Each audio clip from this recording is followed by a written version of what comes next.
नमस्कार दर्शक बंधु मु दिव्य आपण मानक स्वागत जनाऊँगी आज आउ एक नुआ भिडियो को। दर्शक बंधु पीएम किसान योजना को नहीं आज आसला एक बड़ अपडेट। तेबे से ही अपडेट टी कौन जानिबा। पीएम किसान योजनार 20तम किस्ती टंका केबे आसीबो ताहा मध्ये जानिबा। तेबे वर्तमान जो बड़ अपडेट टी आसीची जहाँकि यही पीएम किसान रो आवेदन को नहीं तेबे देखंतु पीएम किसान रो आवेदन प्रक्रिया टी आज आपण मानकर आरंभ हो जाइछि। तेबे आज आपण पोर्टाल टी ओपन हो जाइछि। तेबे को माने एथिरे नुआ भाबरे आवेदन करिवे ताहा मध्ये जानि रखंतु। तेबे आपण माने जदि नुआ करी सीएम किसान योजना रे आवेदन करिथिले तेबे आपण माननकु पुनर्बार एही पीएम किसान योजना रे आवेदन करिया पई पड़िबो नाही। तेबे देखंतु ओडिसा सीएम किसान पोर्टाल एवं पीएम किसान पोर्टाल ए दुईटी आपण मानकर गोटे पोर्टाल भाव में आपण मानकर काम करुच्ची। आपण मानकर सीएम किसान रे जो हिताधिकारी माने लाभ पाउचंती से माने सीधा सड़क भाव में पीएम किसान योजना को तांकर डाटाटी ट्रांसफर हो जाउची। तेबे देखंतु जो माने एथर नुआ करी सीएम किसान योजना रे आवेदन करिसंती सेमानकर डाटाटी ऑटोमेटिक आपण मानकर पीएम किसान योजना को ट्रांसफर हो जाइछि। तेबे आज ठारू एही प्रक्रियाटी स्टार्ट हो जाइछि। तेबे सीएम किसान रे जो माने एथर नुआ आवेदन करिसंती सेमानकर समस्त डाटाटी पीएम किसान योजना को अर्थात पीएम किसान योजनार ऑफिशियल डाटा को आपण मानकर समस्त डाटा चली जाइछि। तेबे देखंतु सीएम किसान योजना होची राज्य सरकारनकर निजस्व योजना एवं पीएम किसान होची केंद्र सरकारनकर योजना। तेबे को माने एही पीएम किसान योजना रे आवेदन करिवे जानि नियंतु। तेबे देखंतु जो माने पूर्वरु कालिया योजना रे जो माने टंका पाउथले तापरे आपण मानकर सीएम किसान योजना हला परे आउ टंका पाइ नाहंती। तेबे से माने पुणी थरे एही पीएम किसान योजना रे आवेदन करि परिबे एवं वार्षिक 6000 टंका लेखाय जो तीनोटी किस्ती रे मिलुची तार लाभ आपण माने उठाई परिबे। विशेषकर जो भूमिहीन माने पूर्वरु कालिया योजना समय रे 12500 टंका लेखाय कालिया योजना रे आर्थिक सहायता पाउथले सेमानंकु वर्तमान सीएम किसान योजना रे वर्तमान सरकार तरफ नुआ घोषणानामा अनुसार सेमानंकु जमी देई चाषी युक्त हुई अर्थात चाषी भाव में आवेदन करने पड़ो। ताहले जाई आपण माने सीएम किसान सहित पीएम किसान योजनार समस्त अर्थराशि पाइपर। तेबे देखंतु आपण मानकर यही सीएम किसान किंबा पीएम किसान आवेदन करिया पूर्व आपन को प्रथमे फार्मर रेजिस्ट्रेशन टी करिया पई पड़िबो। तेबे देखंतु फार्मर रेजिस्ट्रेशन को नहीं मध्य बहुत द्वंद्व रही। तेबे देखंतु आपण माने जदि आपण मानकर निज नाम रे जदि पटाटी थाए तेबे आपण मानक पई बहुत सुविधा होची। जदि आपण मानकर पूर्वपुरुष कहार नाम रे आपण मानकर जदि पटाटी थाए तेबे जेतेबेले आपण माने फार्मर रेजिस्ट्रेशन करूचंती बा एप्लाई करूचंती सेतेबेले आपण मानकर तांकर आधार कार्ड टी आपण मानक पई आवश्यक पड़ुची। जदि आपण मानकर निज नाम रे जदि जमी रहिची तेबे आपण मानकर आधार कार्ड टी निज पाखरे अछि। जदि आपण मानकर बापा किंबा तांको बापांकर जदि तांको नाम रे जमीटी रहिची तेबे तांकर मध्य आधार कार्ड टी आवश्यक। तेबे जो व्यक्ति मृत हो जाइचंती तांको नाम रे जदि जमी रहिची तेबे तांकर आधार कार्ड मध्य आवश्यक। तेबे एभली परिस्थिति रे आपण मानक मन रे गोटे प्रश्न उठुतबो जे वर्तमान आपण माने एही सीएम किसान बा पीएम किसान रे आवेदन करिवे केमिति। तेबे देखंतु प्रथमे आपण मानकर पूर्वपुरुषनक नाम रे जो जमी पट्टाटी रही निज नाम रे करिया पई चेष्टा करंतु। आपण माने आरआई ऑफिस रे जाई आपण माने निज नाम रे प्रथमे यही जमी पट्टाटी करि आनंतु। तापरे देखंतु जो फार्मर रेजिस्ट्रेशन कथा आपण मानक मु कहिली तेबे देखंतु एप्लाई पूर्वरु आपण मानक प्रथमे फार्मर रेजिस्ट्रेशन करिया पई पड़िबो। तेबे एबे आसंतु जानिबा जे ही पीएम किसान योजनार 20तम किस्ती टंकाटी केबे मिलिया पई जाउची। तेबे देखंतु पीएम किसान योजनार 19तम किस्ती टंकाटी मिली सारची। तेबे 20तम किस्ती टंकाटी आगामी मास अर्थात जून प्रथम किंबा द्वितीय सप्ताह रे आपण मानकर आसी जिवो।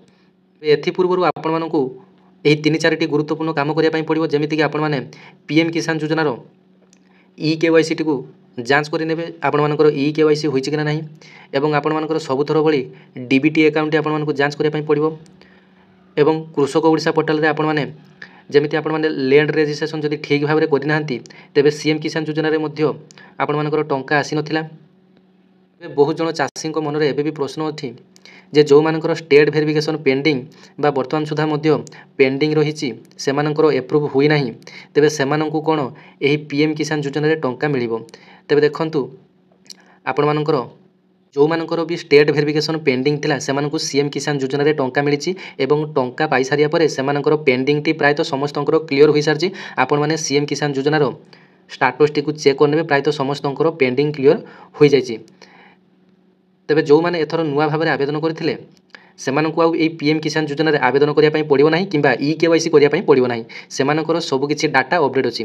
तेबे पूर्वरु जो माने କାଳିଆ ଯୋଜନାରେ ପଇସା ପାଉଥିଲେ କିମ୍ବା ଏଇ ପିଏମ୍ କିଷାନ ଯୋଜନାରେ ଟଙ୍କା ପାଉଥିଲେ, କୌଣସି କାରଣ ପାଇଁ ଟଙ୍କା ପାଉନାହାନ୍ତି। ତେବେ ସେମାନେ କେଉଁ କାରଣ ପାଇଁ ଟଙ୍କା ପାଉନାହାନ୍ତି ଜନସେବା କେନ୍ଦ୍ର ଯାଇ ଆପଣମାନେ ଦେଖା କରିଦିଅନ୍ତୁ। ନଚେତ୍ ଆପଣମାନେ ନିଜର ଷ୍ଟାଟସଟିକୁ ଚେକ୍ କରି ମଧ୍ୟ ଆପଣମାନେ ଜାଣିପାରିବେ ଯେ ଆପଣମାନଙ୍କର କେଉଁଠି ଅସୁବିଧା ରହିଲା। ତେବେ ଦେଖନ୍ତୁ, ଏଇ ପିଏମ୍ କିଷାନ ଯୋଜନାର କିଛିଟା ନୂଆ ଅପଡ଼େଟ୍ ଆସିଛି, ଯାହାକି ଆପଣମାନେ ନିଜ ମୋବାଇଲରେ ଗୁଗୁଲ କିମ୍ବା କ୍ରୋମ୍ରେ ଆପଣମାନେ ପିଏମ୍ କିଷାନ ଯୋଜନା ଲେଖି ଆପଣମାନେ ସର୍ଚ୍ଚ କରିନେବେ। ତାପରେ ତାର ଅଫିସିଆଲ୍ ୱେବସାଇଟ୍କି ଆପଣମାନେ ଯେତେବେଳେ ଭିଜିଟ୍ କରିବେ, ଦେଖନ୍ତୁ ଅଫିସିଆଲ୍ ୱେବସାଇଟ୍ଟି ଓପନ୍ ହୋଇଗଲା। ତଳକୁ ତଳ ସ୍କ୍ରୋଲ୍ କରିବେ, ଏଠାରେ ଆପଣମାନେ ଦେଖିବା ପାଇଁ ପାଇବେ, ଦେଖନ୍ତୁ ଏଠାରେ ଅପଡ଼େଟ୍ ମୋବାଇଲ୍ ନମ୍ବର ଏବଂ online refund, voluntary surrender of PM Kisan benefits ଏବଂ ଆପଣମାନଙ୍କର voluntary surrender revocation, state transfer request, help desk. ତେବେ ଦେଖନ୍ତୁ, ପୂର୍ବରୁ ଯେଉଁମାନେ ଭଲ୍ୟୁଣ୍ଟାରୀ ସରେଣ୍ଡର କରିଦେଇଥିଲେ ତେବେ ସେମାନଙ୍କ ପାଇଁ ମଧ୍ୟ ପୁଣି ଏକ ସୁଯୋଗ ରହିଛି। ତେବେ ଦେଖନ୍ତୁ, ଏସବୁ ନୂଆ ଅପଡ଼େଟ୍ ଗୁଡ଼ାକ ଆସିଛି। ଭଲ୍ୟୁଣ୍ଟାରୀ ସରେଣ୍ଡର ରିଭୋକେସନ୍, ତେବେ ଆପଣମାନେ ଚାହିଁଲେ ପୁଣି ଥରେ ଏଡ଼୍ ହୋଇପାରିବେ। ଏବଂ ଯେଉଁମାନେ ଚାହୁଁଛନ୍ତି ଷ୍ଟେଟ୍ ଚେଞ୍ଜ କରିବା ପାଇଁ, ତେବେ ଆପଣମାନେ ଯଦି ଓଡ଼ିଶାର ବାସିନ୍ଦା ଥିଲେ, ବର୍ତ୍ତମାନ କେରଳ କିମ୍ବା ଯେକୌଣସି ଆପଣମାନେ ରାଜ୍ୟରେ ଥାଆନ୍ତୁ ନା କାହିଁକି, ଆପଣମାନେ ଯଦି ଓଡ଼ିଶା ବାହାରେ ରହୁଛନ୍ତି, ଆପଣମାନେ ଏହି ଷ୍ଟେଟ୍ ଟ୍ରାନ୍ସଫର ରିକ୍ୱେଷ୍ଟରେ ଯାଇ ମଧ୍ୟ ଆପଣମାନେ ଅଲଗା ରାଜ୍ୟକୁ ମଧ୍ୟ ଏହି ଲିଷ୍ଟଟି ଆପଣମାନେ ନେଇପାରିବେ। ତେବେ ଦେଖନ୍ତୁ, ଏସବୁ ଆପଣମାନଙ୍କର ନ୍ୟୁ ଅପସନ୍ ହୋଇ ଆସିଛି। ଏଠାରେ ସମସ୍ତେ ଆପଣମାନେ ଦେଖିପାରୁଛନ୍ତି ଯେ ନ୍ୟୁ ଅପସନ୍ ଆପଣମାନଙ୍କର ଶୋ କରୁଛି। ଏସବୁ ଜିନିଷ ଆପଣମାନଙ୍କର ଦେଖନ୍ତୁ, ଏଠାରେ ମଧ୍ୟ ଆପଣମାନଙ୍କର ନ୍ୟୁ ଅପସନ୍ ଶୋ କରୁଛି। ଏଠାରେ ମଧ୍ୟ ନ୍ୟୁ ଅପସନ୍ ଶୋ କରୁଛି। ଏଠାରେ ମଧ୍ୟ ଆପଣମାନଙ୍କର ନ୍ୟୁ ଅପସନ୍ ଶୋ କରୁଛି। ତେବେ ପିଏମ୍ କିଷାନ ଯୋଜନାର ପୋର୍ଟାଲରେ ଏମିତି କିଛି ନୂଆ ନୂଆ ଆପଣମାନଙ୍କ ପାଇଁ ଅପଡ଼େଟ୍ ଆସିଛି।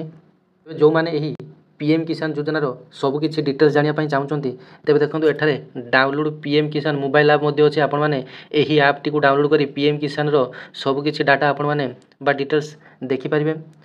ଡାଉନଲୋଡ଼ କେସିସି ଫର୍ମ ମଧ୍ୟ ଏଠାରେ ରହିଛି ଏବଂ ବେନିଫିସିଆରୀ ଲିଷ୍ଟ ଆପଣମାନେ କେମିତି ଦେଖିବେ ତାହା ମଧ୍ୟ ଜାଣିନିଅନ୍ତୁ। ତେବେ ଦେଖନ୍ତୁ, ଏପଟ ରାଇଟ୍ ସାଇଡ଼୍ କର୍ଣ୍ଣରରେ ଆପଣମାନଙ୍କର ବେନିଫିସିଆରୀ ଲିଷ୍ଟ ଅଛି। ତେବେ ଦେଖନ୍ତୁ, ଏଠାରେ ବେନିଫିସିଆରୀ ଲିଷ୍ଟରେ ଆପଣମାନଙ୍କୁ ଯେତେବେଳେ କ୍ଲିକ୍ କଲି, ସେତେବେଳେ ଆପଣମାନେ ନିଜର ଷ୍ଟେଟ୍ଟିକୁ ପ୍ରଥମେ ଚୁଜ୍ କରିନେବେ। ଯେମିତିକି ଆମର ଓଡ଼ିଶା ଷ୍ଟେଟ୍, ଆମେମାନେ ଓଡ଼ିଶାକୁ ଚୁଜ୍ କରିନେଲେ। ଡିଷ୍ଟ୍ରିକ୍ଟ, ମୋର ଡିଷ୍ଟ୍ରିକ୍ଟ ବାଲେଶ୍ୱର, ମୁଁ ବାଲେଶ୍ୱର ଚୁଜ୍ କରିନେଲି। ତାପରେ ଦେଖନ୍ତୁ ବ୍ଲକ୍ ମଧ୍ୟ ଚୁଜ୍ କରିନେଲି। ଭିଲେଜ୍ ଆପଣମାନଙ୍କର ଚୁଜ୍ କରିନେଲି। ତେବେ ଗେଟ୍ ରିପୋର୍ଟରେ କ୍ଲିକ୍ କରିବା ପାଇଁ ପଡ଼ିବ। ତେବେ ଦେଖନ୍ତୁ, ଏଠାରେ ଆପଣମାନଙ୍କର ଡିଟେଲ୍ସ ଆସିଗଲା, ଯେ ଆପଣମାନଙ୍କର ନାଁ ସହିତ ଆପଣମାନଙ୍କର ଡିଟେଲ୍ସ ଆସିଗଲା। ଏଠାରେ ଯେଉଁମାନଙ୍କର ନାମ ରହିଛି ସେମାନେ ସମସ୍ତେ ପିଏମ୍ କିଷାନ ଯୋଜନାର ଜଣେ ଜଣେ ଚାଷୀ ଅଟନ୍ତି ଏବଂ ଏମାନେ ହିଁ ଆଗାମୀ 20ତମ କିସ୍ତି ଟଙ୍କା ପାଇବା ପାଇଁ ଯାଉଛନ୍ତି। ତେବେ ଯେଉଁମାନେ ଏହି ପିଏମ୍ କିଷାନ ଯୋଜନାର 20ତମ କିସ୍ତି ଟଙ୍କା ପାଇବା ପାଇଁ ଚାହୁଁଛନ୍ତି, ସେମାନେ ପ୍ରଥମେ KYCଟି କରିନିଅନ୍ତୁ। ତାପରେ ଆପଣମାନଙ୍କର ଯେଉଁ ଫାର୍ମାରେ ରେଜିଷ୍ଟ୍ରେସନ୍ କଥା କହିଲି ଆପଣମାନଙ୍କୁ, ଫାର୍ମାରେ ରେଜିଷ୍ଟ୍ରେସନ୍ଟି ଆପଣମାନେ ଭଲ ଭାବରେ କରିନିଅନ୍ତୁ। ଲ୍ୟାଣ୍ଡ ରେଜିଷ୍ଟ୍ରେସନ୍ ମଧ୍ୟ କରିଥିବା ଆବଶ୍ୟକ।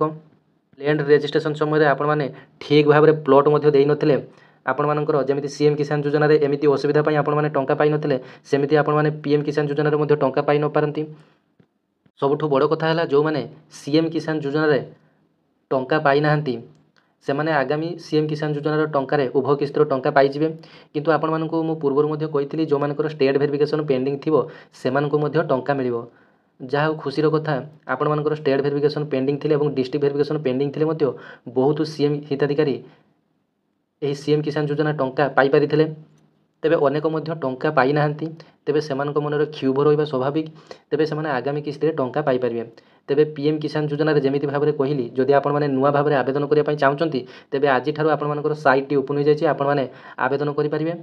ଯେଉଁମାନେ କି ଏଥର ନୂଆ କରି ଆବେଦନ କରିଛନ୍ତି ସିଏମ୍ କିଷାନ ଯୋଜନାରେ, ସେମାନଙ୍କୁ ଆଉ ଥରେ ଆବେଦନ କରିବା ପାଇଁ ପଡ଼ିବ ନାହିଁ। ସେମାନଙ୍କର ଡାଟାଟି ଅଟୋମେଟିକ୍ ପିଏମ୍ କିଷାନ ଯୋଜନାକୁ ଟ୍ରାନ୍ସଫର ହୋଇଯାଇଛି। ତେବେ ଏଇଟା ଥିଲା ଆପଣମାନଙ୍କ ପାଇଁ ସମ୍ପୂର୍ଣ୍ଣ ଅପଡ଼େଟ୍। ଭିଡ଼ିଓଟି ଭଲ ଲାଗିଲେ ଗୋଟେ ଲାଇକ୍ କରିବେ, ଅନ୍ୟମାନଙ୍କୁ ସେୟାର କରିବେ। ଧନ୍ୟବାଦ। ଜୟ ଜଗନ୍ନାଥ।